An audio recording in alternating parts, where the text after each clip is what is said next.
got something I've been searching for. Your decision's in the air, and I don't know what you'll decide to do tonight. Are you leaving with me or the crew tonight? Yes, sir. So this is a very special episode of the PlayMaker podcast, season 2, episode 1. I'm here where it all damn near started. I'm here with my uncle, Mistah F.A.B, Davis Jr., or the Mac Pac-Man.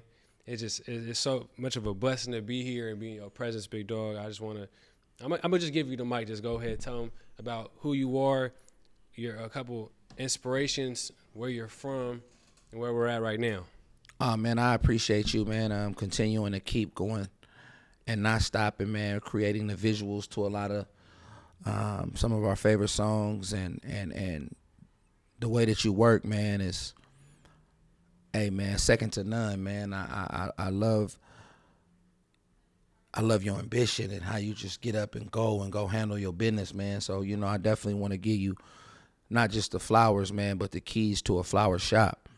Oh, man. And to me, that's amazing, man. My name is Mistah F.A.B. I represent Oakland, California on behalf of the Dope Era, which is a brand me and my brothers have started. We are here 12, 13 years later, being able to have a flagship store and a brand that is recognized in several places with some high super name caliber brand representation from brand ambassadors like Snoop Dogg and TooShort and Noriega and many other people that have, invested in the brand, wore the brand, and respectfully just represented all around the world. So we happy to be here and knocking this out, man, as a playmaker. That was the humblest answer I can give, because there's superstars wearing your brand and embracing what you contributed to hip-hop, to modern-day style alone, to visuals, to the lingo, to the swagger of the everyday. Like, I'm gonna shake it up a bit. People usually go in interviews to where it all started, but we have so much conversations. You always answer the phone when I call you. It could be no matter what time. So I'm gonna skip around if you don't mind. No, it's all good. So, Uncle F.A.B, this is a two-part question. What is your biggest fear, and what do you define as making it?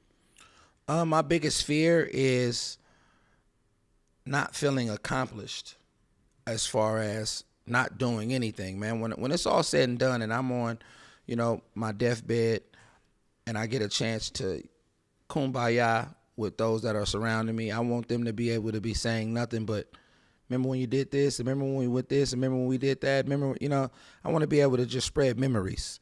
And those memories can live with the people that I love the most.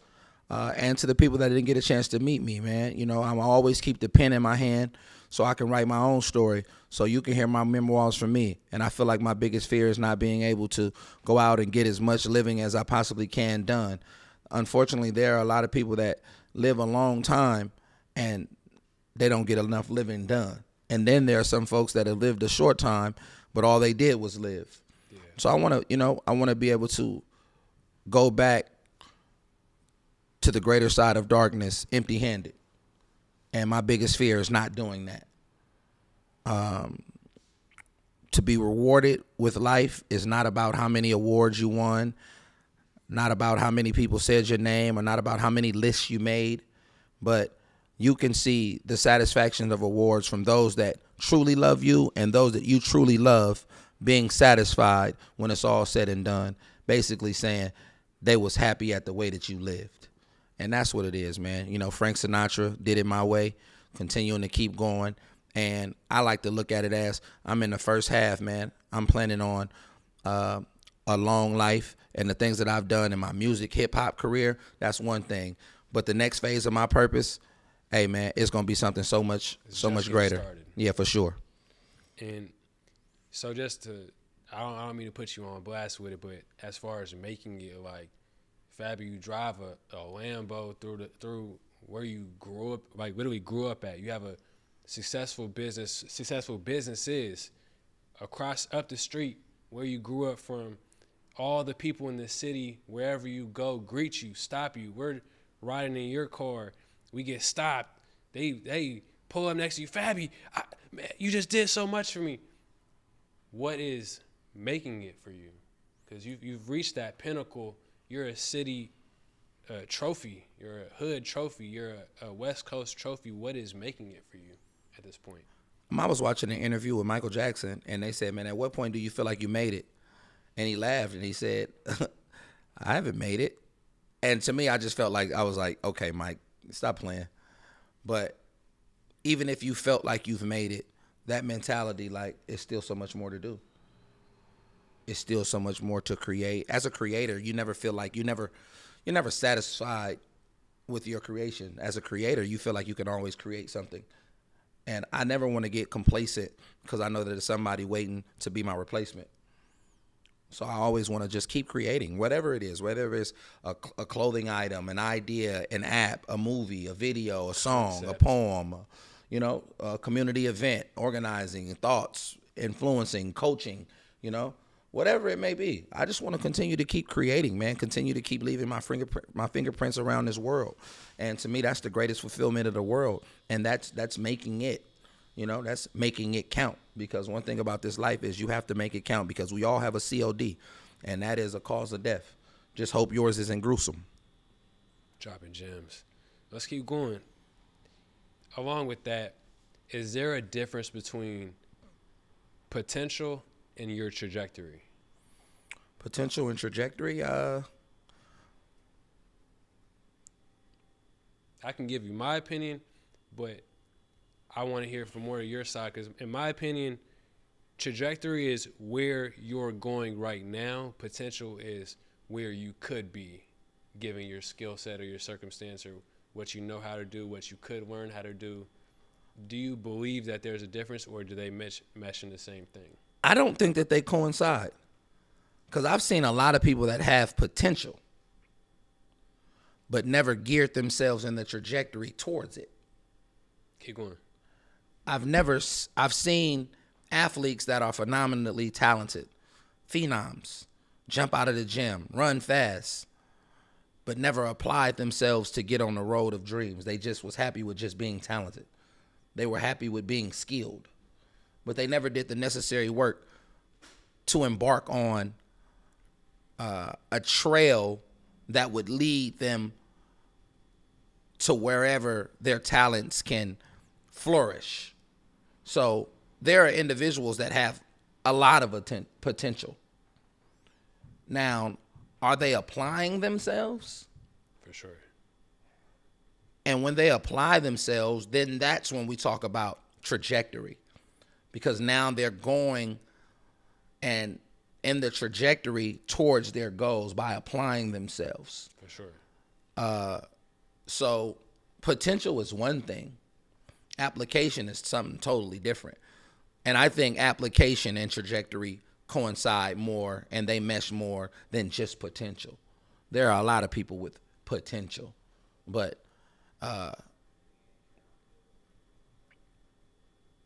you got to apply yourself, or you're going to end up by yourself. And a lot of folks just not applying themselves. Bars. So just now we could take it back a little further. So walk me through. I'm damn near your nephew. You walk me through. You give me a lot of good game. Walk me through what growing up in North Oakland looks like. In the North Pole, what does your surroundings look like? What do you see every single day? What's your influences? What's directly in front of you that leads you to make decisions on what you're going to and going not to do? Growing up in North Oakland is like growing up in Fresno, growing up in LA, growing up in any of these other cities. It's all the same thing. Like any inner city and urban division. You got customers at the door as we speak right now. We grow up and we represent the same stuff, man. You got influences, positive, negative. A what? Okay, thank you. No, we good. Okay. Talking about the BIP. Yeah. Nobody safe from the BIP. Yeah, no one's safe for the BIP. But yeah, it's the same, man. You got positive, negative influences. You got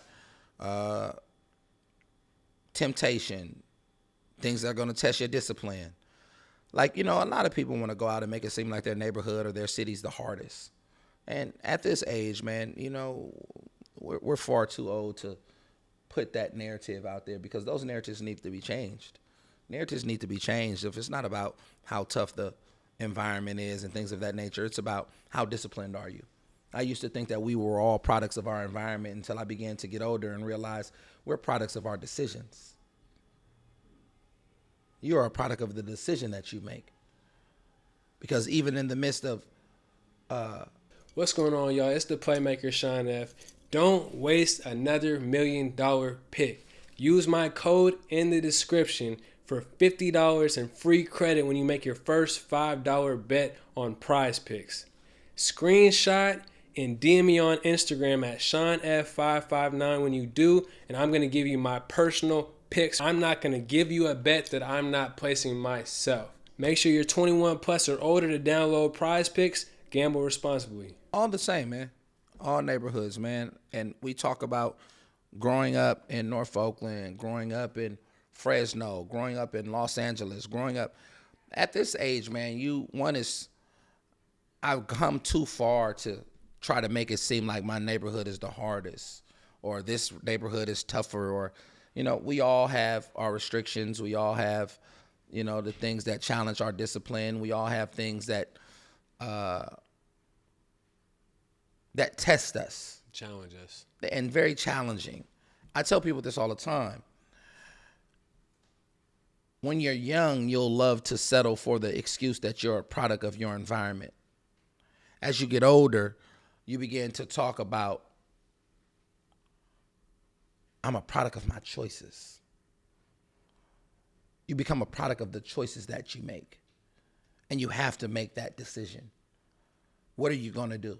What choices are you going to make that is going to change the narratives of your heritage? And there's no one else to blame but yourself at that point. There's no one else to blame, because back in the day when resources was limited, then you could potentially say that someone was hating on you, or someone was blocking you out, or someone was, something like that. But in today's time, there's no excuses, because you don't need to go to a studio like that. If it's somebody in jail right now that's recording a whole album on their phone, you don't need to go have $100,000 to shoot a video, because there's somebody that's shooting videos right there on their phone, on an iPhone, or on a small, simple camera. And making it work. Making it happen. It's a studio that you can make right in your own. You don't need to go get on somebody else's podcast. You could get your own podcast. You don't need to go say, oh, man, ain't nobody putting me on their page. You could go create your own page. So the work is definitely going to be cut out for you. It's not going to be easy. Don't let me tell y'all that. Don't let me get up here and make it seem like it's going to be easy. It's going to be a walk in the park. But who wants something that's easy anyway? For sure. You'll get that sense of fulfillment. Nobody will know. If you don't work for it, you don't appreciate it. If we didn't work for what we have here, if I didn't grind and put in all the time I put in all, it ain't even about the money. The hours and the time that you could never get back. To build something bigger than that. I could spend $1 million and get $1 million. I could make that again. But I can't make the time that it took. I can't buy that. Time is the only thing in this realm that you can't get back. Opportunity cost. You can get everything back. You lose a bad girl, get another girl. Lose a car, buy another car. Lose a chain, get a chain. You know what I'm saying? Lose a house, Figure it out. But you can't get back the time. That's why it's important that you be mindful of how you spend your time. You dropping gems. Real gems. That leads me to, how old were you, or not even how old were you, where were you at when you grew up physically versus where you grew up mentally? Because you don't always just think like this. You don't always have seasoned game and have been through these experiences that lead you to think a certain way, that cause you to react to things different in a more mature way. Where were you in life where you grew up physically versus where you grew up maturely, or mentally? Experience in life, I didn't become a man until my mother died. I became a man because I no longer had crutches and cushion. And crutches and cushion mean when you fall, you have a cushion to land on. Or when you're in need of help, you have a crutch. My mother was my crutch and my cushion. And I didn't become a man until my mother died. Because now I had no crutch and no cushion. A phone to call. Nothing. Nothing that I knew was something that was guaranteed. No matter what happened in my life, my mother was guaranteed to be there. No matter what it was, no matter in what capacity I needed her. That was a guarantee. That was my crutch and my cushion. So the time that I became a man is when my mother died. Because now I had to be a better father, a better listener. I had to be conscious of the things that I put into this universe. I had to be mindful of the content that I put out. The energy you put out. The energy that I put out. See, a lot of people aren't mindful that when you spit in the wind, it blow back on your chin. That's the power of word spells. Every word is a spell. And they don't care about the stuff that they do because sometimes they believe in, they are nihilists. So nihilism is believing that nothing in life is connected and none of it counts for anything. It's just a nihilist. You're nihilism. And when you look up what that word means and defining it, most people live life like that because they don't take into consideration that what they do will be done unto you. Oh, everything is a cause and effect. Everything. And some people don't believe in that. That's simple as the energy you put out is the energy you receive. Everything has a reaction or a consequence to it in a negative or positive way. And so once you start living like that, acknowledging that is one thing. Acknowledging that and then moving on that as a definite is another thing. Yeah. Like, oh yeah, cause and effect, cool. But once you're comprehending that and then comprehensively thinking, now your conscious tells you, don't do this because this is going to happen. Just playing chess. Thinking moves ahead. So now your mind, you play those mind games and you understand that, hold on, man, I ain't finna take this. Like, so something as simple as your clicker to your gate at home may have gotten stolen, and your neighbor in your complex or your loft or your building or whatever it may have been, your neighbor has their door open with their clicker on their seat, and you know that you can actually get away with it if you reach in and grab the clicker and say, man, somebody stole mine, let me take theirs. But knowing if I'm taking, something will be taken from me, even if something has already been taken from me. So just consciously, you begin to think differently, and so that's when you begin to change, and that's in those things. And unfortunately, some people don't grow up, man, because the way that they think is the way that they continue to keep thinking, and then that's why they always get the same results, and nothing ever changes for them in their life. Cool. So let's move on to a lighter topic. F.A.B, you carried on this movement with your back.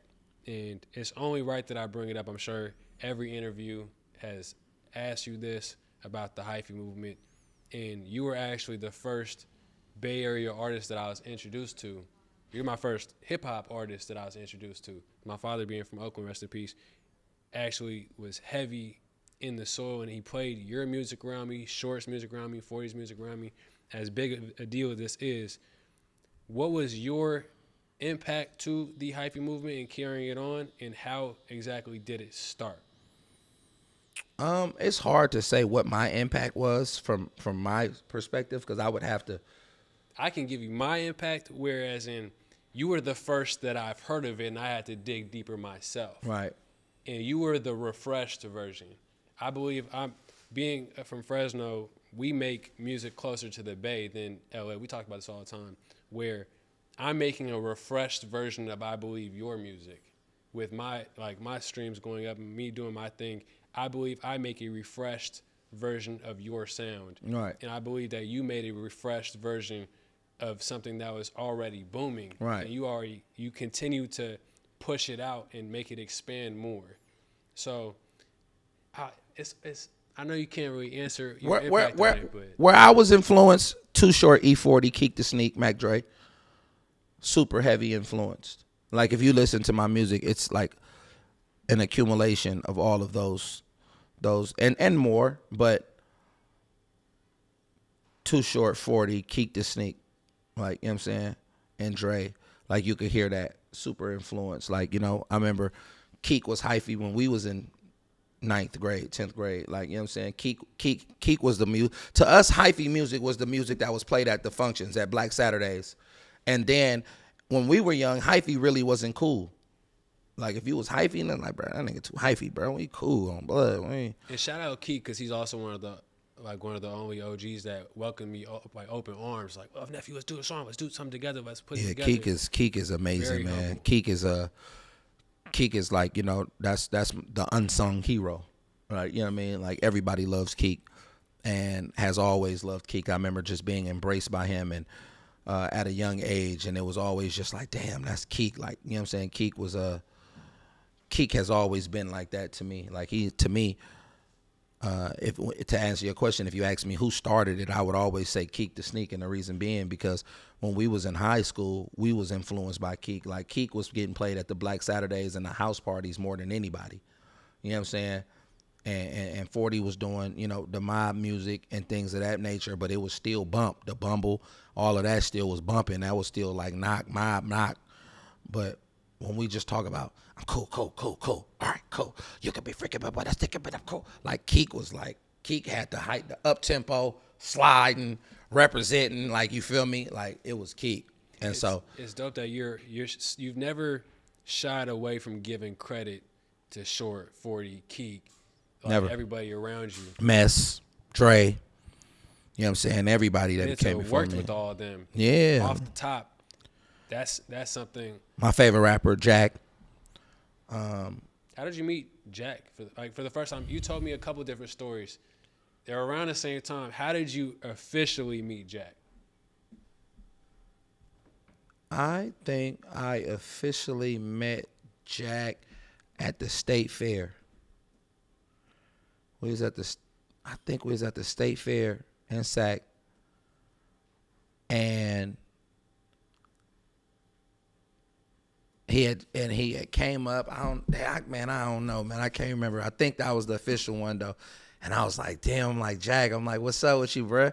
I'm like, I was like, yeah, bro, we be off you, bro. We be off that target practice, bro. That hey girl, bro, you hella raw. Hell, he was like, oh, for sure, Brody. It's all love, Brody. And I was like, yeah, I called my cousin Theo. I was like, nigga, I met Jack. Like, because Theo used to always just play Jack. We always used to play target practice. We be playing Madden or something. And target practice and hey girl, that was our joint. And like I say, once again, I'm a function baby. So I'm one of them babies that was at the function. I was at the Black Saturday. I was there like every week. So we was function babies. We was really outside kids. Black Saturday, Black Friday, rest in peace to Gene. And I met him. I was like, damn, bro, like this Jack. And Jack was always just hella cool. And then, you know, doing the same thing, you start to run in the same circles. Yeah.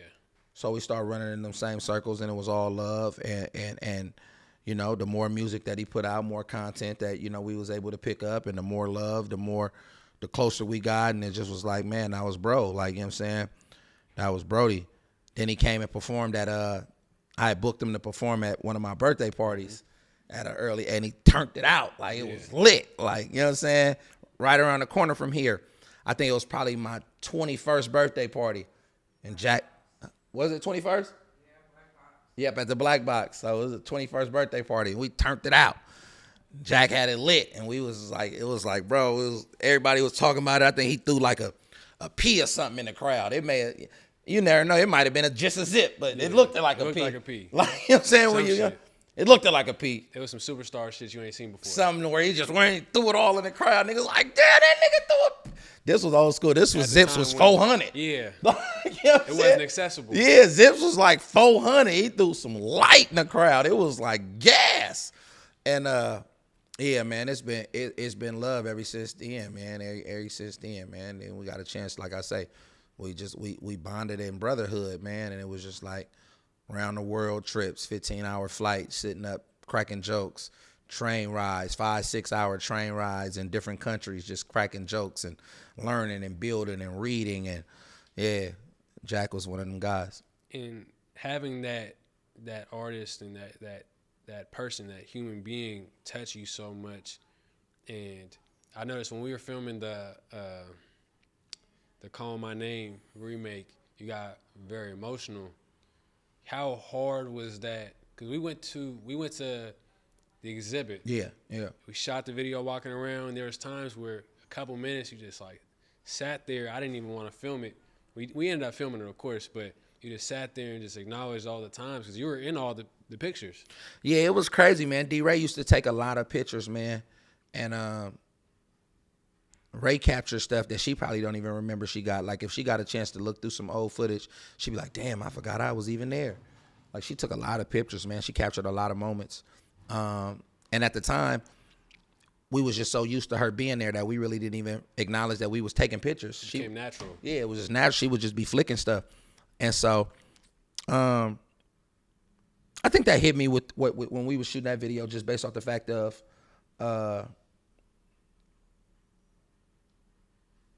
me and him was supposed to do that video. Yeah, the remake. We were supposed to do the original. The tour and the all the above. Yeah, we were supposed to shoot the video.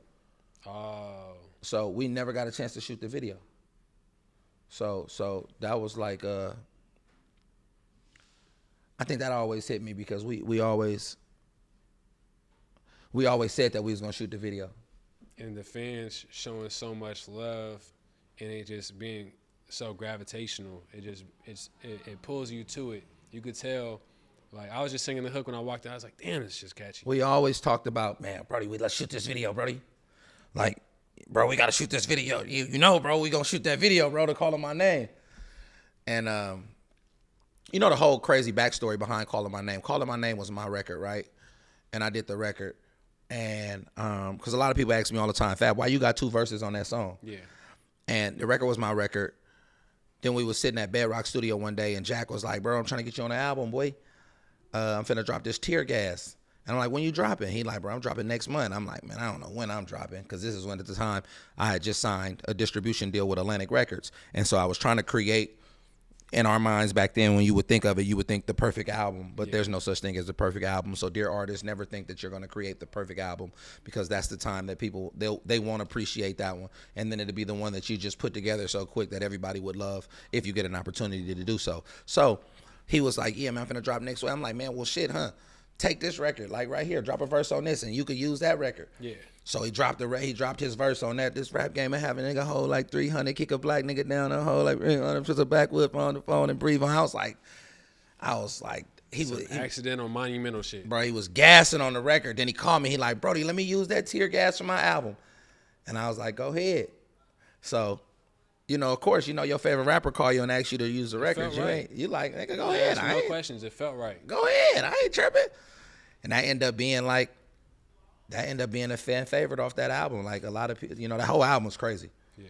But everybody, they loved the Calling My Name. And like I say, my biggest disappointment was we never shot a video. And we had an ample opportunity to do so, but, you know, no one ever just thinks that tomorrow's not. You know what I'm saying? Yeah, so to see tomorrow. Yeah, that happened, man. But we had a great time, man. And that song, so when we shot, you know, the letter to Jack, it was triggering. It was very triggering because I was just like, damn, I'm waiting on his verse to come in. And we played the original after. Yeah, we drove around playing the original. So I know it hit different for you. So yeah, I was triggered on that one, man. But it was nothing but love, though, man. Nothing but love. Can you walk me through another classic that people don't know that you wrote? Can you walk me through Life of the Party with Snoop Dogg and TooShort? Crazy. I'm going to just tell you my first time hearing it. My father had just passed away, and it was 4 months after. I was watching, I think, WrestleMania 24 at the time, like a rerun, or I was watching something, and I heard, you know, it's all good, my nigga. My mom came up, slapped my sucked the taste out of my mouth saying that shit, but it caught me, and I was living in Florida at the time, and I heard it that it's from back home. So that reach, I was just sitting there, it's like, damn, my pops used to listen to this shit with me. Right. So walk me through how that song even came about. Chilling at Short condo in L.A. What, the one on Santa Monica? Nah, this was a different one. You know, Short keep. I got a whole different story besides that. Yeah, how I met Short for the first time. Short keep a super tuck player spot, right? So I think he in Cahuenga. He had like the 1600 Cahuenga. It was like a spot where everybody had spots up in there, right? We chilling, we shooting pool. Well, he's shooting pool. I'm not good at pool. He's amazing. We over there shooting pool. I think it's me, him, Band-Aid from the Hood Stars, and we just, we shooting the shit to each other. And knock on the door. He like, hey, man, go get the door, man. Go to the door. I'm like, there's no way. I'm looking through the thing. It's dude, got a hood on, got like some funny glasses. Looking like.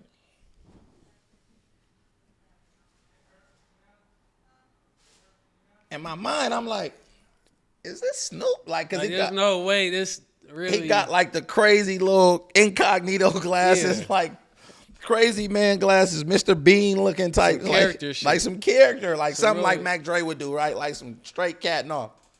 So I open the door, I'm like, D.O.G. what's happening? He like, Fabby Davis, what's up, boy? I'm like, bro, what is you doing? He say something like, I think he asked dog for like a lighter or something. I don't know, it was something crazy. Yeah. He like, I got a spot upstairs.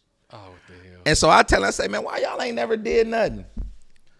He like, man, we did, but it was a minute ago. He's like, but we really ain't did nothing, huh? I'm like, man, come on, man. We got it right now. We got to do a record. He like, shit, me and Dad's DAZ upstairs right now cooking up something, man. Y'all need to come up. I'm like, say no more. We walk upstairs. We go upstairs. It's me, Daz, Snoop, and Pops, and Short. And Daz cut the beat on.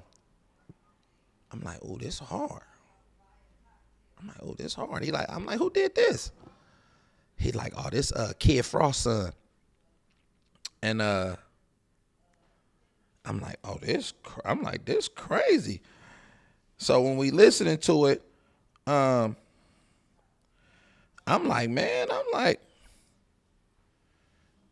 what's his name? He like, nigga, Scoop DeVille. I'm like, this hard. That's Kid Frost's son name. I'm like, that's hard. So I just start freestyling. Woo. He like, what's that? I'm like, man, I don't know. In town for that. Nah. He like, man, go lay that. So I walk in the closet. We do it it's right in the closet. He studio like, shit. He like, man, move the clothes to the side. Move the clothes to the side. We recording in the closet. Boom, boom, boom. 2 months later, he called me like, hey, the label said this the single. Go to the airport. We're going to Vegas, shoot the video tomorrow. We go shoot the video. I call my boy JJ.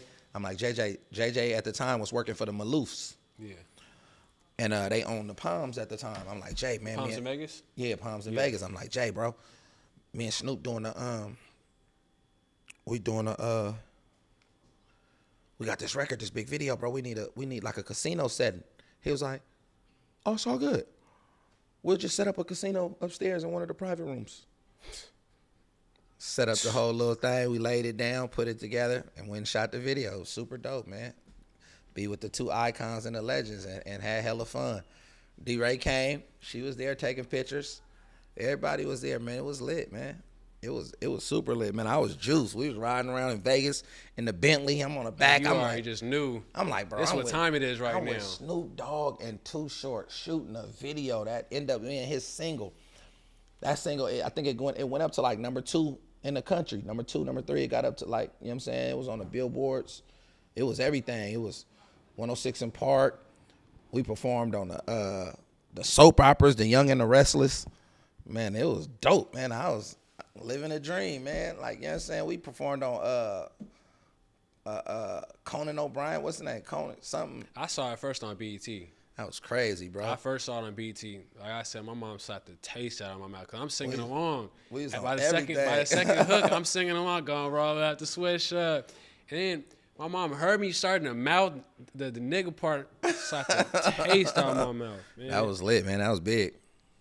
All right, so I noticed that you always are very vocal about how underappreciated TooShort is to the hip-hop game right now, his contributions made to not only just West Coast music, but in general, party music, all-around music, game, reality rap. Can you go a little deeper into that? Short as Yoda, man. Who you know that was famous for rapping in 1980, still famous for rapping in 2025? Still dropping new hits. Like, still on tour, still got shows every weekend. This is what I wanted to touch on this though, because this something I've been watching in Peeping Game. What you've been saying, you don't touch on how Apple dropped the top 100 albums, you know how they do, man. and Getting It or Born to Mac wasn't on it, but like Snoop, Dre, NWA was on it. But you said NWA was on tour with Short at the time. Yeah, man, you know how it be. Touch deep dive into it, man. I gotta get the game for you, man. It's it's just where we from. You know, we always gonna be the little brother to LA. No matter what. Like, you know what I'm saying? No matter how many games or how many championships the Warriors won, the rest of the world will always talk about how many championships the Lakers have. And how many superstars were bred here. You get what I'm saying? So, it's just you have to understand demographically, we landlocked here. So you learn to appreciate the icons that are from your area. And whenever you get a microphone in front of you, always speak highly of them and keep their name in great grace. And it's never to disrespect the icons that LA has bred. It's not about that. It's just understanding where you are on the map and industry speaking, what the industry has done. Those guys were able to be embraced by the industry. They will always be able to have Interscope and Geffen and, Ruthless, Relatively, Priority. They always had the major labels behind them that helped keep them afloat, and they were right there in their backyards. Our artists had to start off independent at first. Like, we had to, if it was basketball, we had to go to a JUCO. Then after a JUCO, we had to go to a D3. Progress. Then after a D3, we might get a chance to walk on at a D2. Then from a D2, we got to say, oh, we got 1 year at this D1. You know what I mean? And you got to slowly progress. But to me, that's more the reason why you should respect them, because look at everything that they had to go through to get to where they are. 40 is just now getting certain respect and credit due for things that he's been done and things that people have gotten credit for that haven't put in the years that he's put in, the work, the time, the effort, just based off from where they from and who was behind them. One thing 40 told me one day, I was a young buck and I climbed up his tree. And I was just like, damn, bro, like, man, once you get out the way, bro, like, it's the next generation, like, trying to keep, let us in, bro. Like, you know what I'm saying? You blocking the game. And he said, man, one day a youngster gonna come up to you and tell you the same thing that you just told me. He said, how you gonna feel? He said, just because you ain't getting to your dreams mean I gotta stop living mine? He was like, it's still things that I wanna accomplish. And just because you putting the time on when I should have accomplished them, I should stop. I'm not in your way. We don't shoot on the same basket. We ain't in the same tax bracket. Ooh, wait a minute. Oh, wait. That hit too hard. Wait. Touch on that. Please touch on that. That the OGs are not in the way. Yeah, I'm not in your way. We're not even on the same court. Like, we may be on the same course, but we on different laps. God. Like, you know what I'm saying? Like, you might be on... It ain't never been said like that before. You know what I'm saying? You on lap 10, bro. I'm on a lap 100. So you may, in your mind, you may look at me and see me right here shoulder to shoulder, but brother, I'm on lap 100. You on lap 10. Ooh. We on the same course, but we in this different laps, bro. I done went around this thing hella times, bro. I'm not in your way. I'm not in your way. And like he told me that, he was like, man, one day somebody gonna come up to you and tell you the same thing that you told me. And then he gonna realize, bro, I'm not in your way. Yeah, but I'm supposed to stop living my dreams just because you having trouble making yours a reality? He's like, bro, it's still stuff that I want to do. It's still platforms and places that I haven't been on that I want to get to. I still want to get a Grammy. I still want to, you know what I'm saying? I want to perform at this place. There are still things that I want to do. Has 40 even been invited to a Drink Champs? I think so. I think 40 did Drink Champs. I know him and Nori are real cool. That's what I would want to see, because I got to meet. I don't know. I got to meet Nori in January for New Year, like a New Year's time celebration and everything. Before we went and did the little party on the yacht, whatever. Right. I got to meet him, got to chop it up with him, got to see him in real life and just see it. Like I'm from a different. I'm not gonna say class of young niggas or a new generation, but my era is I'm next to you, so I could see you doing what you're doing in front. Now I'm like, okay, it's really doable. Right. Whereas the other side is like, well, because you're winning, I can't win while you're winning. Right. Nor can you help me really win until you get out the way. Yeah, and that's not true. Yeah. Like that's not true. You gotta understand, like, man, listen, bro. 40 been on there. Yeah. Okay, for sure. It's like, man, go create your own wave, man. Create your own line, and don't look for somebody to blame. I can't. Oh man, you ain't putting me on. You ain't doing this, man. Listen, bro. We from the independent world, bro. Bay Area always did they things on their own. They always created their own waves. So when I be looking at the youngsters who don't understand culture, and the reason why I say they don't understand culture because they're not immersed in it. They didn't have to go do the things that some people had to go do to make a name for themselves. They could go viral off something on their phone. I gotta ask you, because I'm from Fresno and it's very different being here. As when we first met, I don't know if you remember when we first met at your old store. I just DM'd you like, let me pull up on you, just chop it up, let's record some, whatever. I literally just hit you up. I didn't have a platform yet. This is 2016. I didn't have a platform. I didn't have any music. I had music out, but it wasn't known up here. I just DM'd you. You said it's good. Pull up, nephew. And from that point forward, I had a resource. Right. Being from Fresno, we have zero. Shout out to Planet Asia though, but we have zero resources where it's a call, pull up, let's get something done, let's work at it. I could put you in front of somebody, whatever. We're doing a tape together. Right. We're doing interviews. We're doing shows. We're putting stuff together. Like, it's as simple as that. Where here you have so many different resources. What is there to blame of that?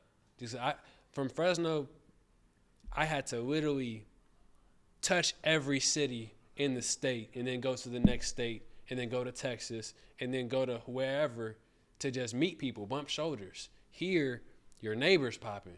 Right. They have studio in every block. Right. They have rappers on every block. They have somebody like you where I could see you in front of me doing clothes, doing business, doing whatever the case is. We have a 40, we have a G-Eazy, we have a TooShort, we have a Kamaya. We have somebody from every age group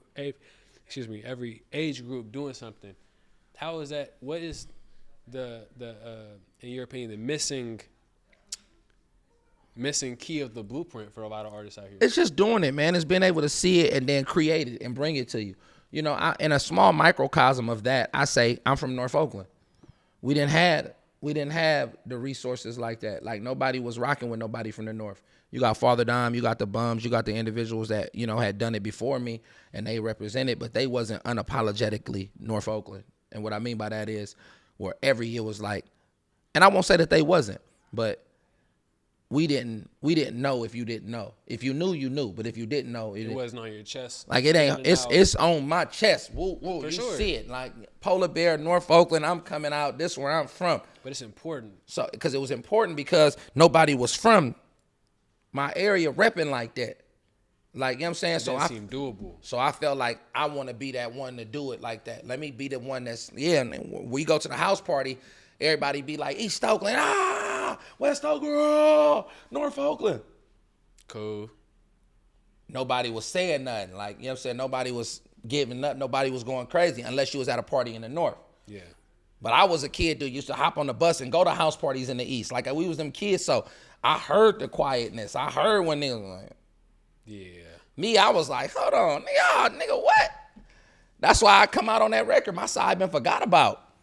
Like, you know what I'm saying? And that's what I'm hot about. Like, you know what I'm saying? That's why I came out with like a chip on my shoulder when that came out. That was that track 13, track 16 on Son of a Pimp. One of them joints like that. How did that even? Cause when you hear it, that whole album had nothing but beats that were out of this world. Feature lineup. I'm Right. talking 40 Mac Dre on the same song. Nah, they wasn't. That's crazy how iTunes says it like that. It says it like that. Yeah, okay. but they wasn't. They Okay. wasn't. It was Okay. different. It was different records. 40 was on Super Sick with it. Me and Turf talking 40. Mm-hmm. And then Mac Dre was on This Is How the Game Goes. So iTunes puts it all. Yeah, like it's all on the Every same song. song. Yeah. Okay. But nah, it was just dope, man. Like, you know what I'm saying? So basically, to finish what I was saying was, being from the North, I was like, I want to create what I want to see. That's different. And so you got to be able to do that. So maybe you might be the one to come bring the industry to Fresno. I mean, you see everywhere I go, my name is Shawn F.A.B. Yeah. When you first met me, it said, "Oh, you from Fresno, huh?" And so you repping. In every conversation. So you go represent. Because like even me, my whole career, I never knew PA was from Fresno. I always thought he was from New York, or I thought he was from LA. When he pulled up to our joint, the Yeah. 604 video, you were like, But I remember, like, of course, you know, growing and building the friendship that I have with him. That's my brother. I eventually, found out. But in the initial stages of me just hearing PA, being in high school and me listening to do it, I was like, this nigga from New York, or he's from LA. Like, PA was like, and people probably won't say it, but PA was like Kendrick Lamar before Kendrick for Lamar. sure. For sure. Like, People, you know what I'm people saying? don't give him the credit of him being on tour with Wu-Tang. He was with RZA. RZA Yeah. was producing for him. He had RZA. He had Dre. He was just on Rakim's album this year. Like, PA is crazy. But, the unsung heroes, man, them be the dudes that they don't really get the chance to hear their names along the others. Like, I just seen the top 50 list and they didn't even have KRS-One. I was like, yo, that's crazy. Nah. Like, but that just lets you know who's doing these lists. Yeah. Like, you can't, you know what I'm saying? Don't put no emotion to that, man. Build what you do, get your game going, stack your funds, and you feel me? And keep moving forward, man. Don't allow that stuff to get you off your game, because when they talk about the Bay and they talk about top stuff and I don't be hearing my name, it'd be crazy to me, because I'd be like, bro, who did it like this? Like, There who? is a Mount Rushmore of the Bay. Yeah, you're definitely on it. I'd be like, who did it like this here? Like, who stayed in the midst? Who didn't move out the way? Who stayed right here? And showed the people it's possible. You feel me? Who gave back? Who, you know what I'm saying? Who did records? Who put folks together? Who did writing sessions and brought everybody together? Who networked? Who never hid numbers, or who never gatekept from nobody? Who connected folks together? Who told people that they should be linked in? Like, nobody did it like that, bro. Nobody, you know what I'm saying? Stayed right here on the front line. Didn't hide, always was accessible, never ducked no smoke, and never double backed and turned into a community activist. Come on, man. Nobody did that. Like, you feel me? So you hear my name in music, that's one thing, but I'm so much more than just music. What are 3 things a local or upcoming artist can do today to build momentum and create motion in this game? Grind, network, and remain a good person. Explain. Always stay on your grind. That means don't stop working. Keep grinding. Keep grinding. Even when you don't feel like it's working. Keep grinding. Keep getting work done. Don't worry about consistency. Don't worry about put out 100 videos. Don't care if each video get 100 views. It don't matter. Keep going. Network. Meet as many people as you can. Shake hands. Always introduce yourself. Always rub shoulders. Always rub shoulders and go out and go meet folks. Don't be a hermit. Don't be somebody that's an introvert. Keep going. Keep shaking hands, and you know what I'm saying? And be a good person. No matter what. Remain a good person. Remain the kind of person that's just like, man, that's a good dude. Because sometimes, even if they don't like your music, or even they just know you nigga like, man, that nigga's a player. He always just like a good dude. Being a good person go further than anything in life. Because a person to rock with you just based off the fact of you a good person. They don't care about your music. They don't care about none of that. They be like, man, that nigga just a good person every time I see him. So that's a good, don't get bitter. Don't be a nigga that's a hater. Baller blocker. Don't be none of that. Don't be the hater. Don't be the, bro, you owe me something. You Or entitled. you only got it because of this. Man, Or, don't be that person. Don't be the entitled person. Don't be the nobody put me on. Ain't nobody rocking with me. Ain't nobody. Don't be that dude. Don't be the bitter dude, man. Keep grinding. Keep networking and remain a good person. And I guarantee, man, doors will start opening. Doors will start opening. Either they'll start opening for you or you'll start opening them yourselves. But don't never be the entitled, ain't nobody putting you on, ain't nobody fucking with you, that old down spirit. Nobody want to be around that. That's like, come on, bro. You just got a bad energy. You got the bad, like, you know what I'm saying? You got bad energy type vibes. Nobody want to be around. Nobody wants to be around the complainer. Nobody wants to be around the it should have been me. Yeah, the Donald Downer. You know what I'm saying? Before we finish up this amazing interview where you just dropped nothing but gems, warm-hearted aura to these good people following the PlayMaker platform, I'm going to say some words to you. I just want you to give a short but deep dive into it if you can. What does Thiz mean to you? Thiz, something that Miami the Most and Mac Dre created, man. And in initial seasons, you know, Thiz, they call Thiz pills, like E-pills. But it was more so about the feeling that came from it. More so described the feeling than the actual pill. Yeah. Like, what was the exuberant feeling that one had when they took a Thiz pill? Like, I'm Thiz, and like, what was that feeling like? And it was that excitement, that energy, that adrenaline rush. And it was just like, that was the movement. And that's how we hit them with the movement. We came with excitement. We came with energy. We came with something, you know what I'm saying?